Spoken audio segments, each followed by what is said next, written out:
কাজের সূত্রে বা কর্মসূত্রে বিভিন্ন জায়গায় যেতে হয়। আজ ঘটনার ক্ষেত্রে সিউড়ি আসার পর এসেছি সিউড়ি পার্শ্ববর্তী এবং ময়ূরাক্ষী নদীর ঠিক দক্ষিণে বাঁশঝোর নামের একটি গ্রামে। গ্রামটা খুব সুন্দর, এসে খুব ভালো লাগলো।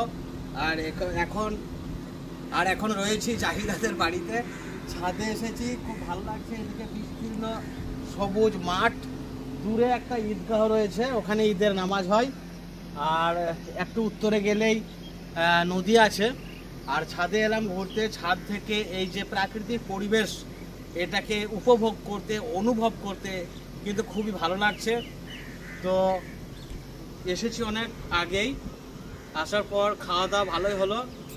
জাহিদার ভাবি খুব ভালো রান্না করেছে, আমি ভাবছি রাত্রেও থেকে যাব ভালো মন্দ খাওয়ার জন্য। তো ছাদে এসে একটু ঘোরাফেরা এবং দেখি একটু পর হয়তো কেমন লাগে ঘুরতে। আমার সঙ্গে আরও দুজন এসেছে, তারা কেউ এলো না এখানে, দেখছি কেমন লাগছে।